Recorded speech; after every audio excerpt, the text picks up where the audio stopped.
और काम आपका आसान कर दिया है। मैंने पूरे के पूरे ऑर्गेनिक केमिस्ट्री में लास्ट 10 साल के सारे पेपर्स उठा के देखे हैं, ठीक है।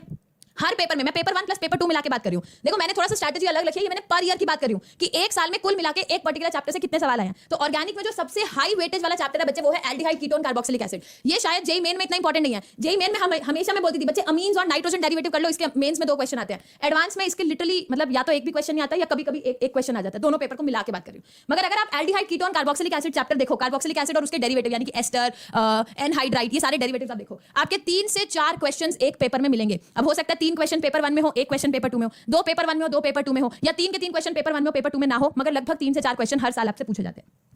अगले चैप्टर की बात करूं, क्लास 11th। अभी मैं देख रही थी चैट में, ma'am can I leave class 12th organic chemistry के first few chapters? You can not leave. Hydrocarbon class 11th का ऑर्गेनिक का चैप्टर है। हाइड्रोकार्बन्स का मतलब है alkane, alkene, alkyne and most important aromatic hydrocarbon. ये 4 चीजों को मैंने इंक्लूड किया है। आपके 2 सवाल पेपर 1 प्लस पेपर 2 में लगभग मिला के कई बार 1 क्वेश्चन दोनों आपको पेपर्स में देखने को मिलेगा। कल 2022 में भी हमने इनके सवाल करे थे।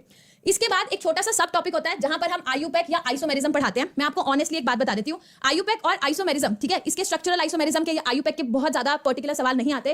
खाली जो स्टीरियो आइसोमर है इसके बच्चे 1 से 2 सवाल आपके बनते हैं। अभी कल तो 2 सवाल मैंने 2022 के आपको स्टीरियो आइसोमेरिज्म के कराए। तो स्टीरियो आइसोमेरिज्म पर्टिकुलरली करके जाना सुपर इंपॉर्टेंट है। आगे देख लो, मैंने नंबर्स लिख रखे हैं। अल्कोहल फिनोल ईथर का एक सवाल, बायोमोलिक्यूल्स है ना, जो हमारे जमाने में कहा जाता था कि एडवांस के लिए कौन पढ़ता है, अब सीधा साधा एक सवाल आपके पेपर में आता है, ठीक है। वो हो सकता है पेपर 1 में आए, पेपर 2 में, मगर सवाल आता है। General organic chemistry, acidity, order of acidity, order of basicity, stability of carbocation, resonating structures की स्टेबिलिटी, ये ऑर्डर पता होना चाहिए। इनका मल्टी करेक्ट सवाल आ जाता है, देखो एक सवाल आता है।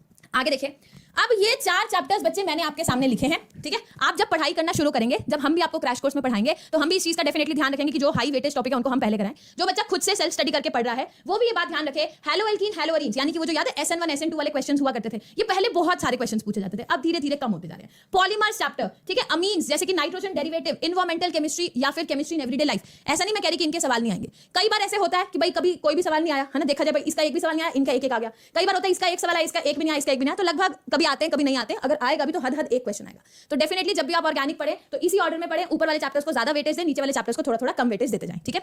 आगे देखिए।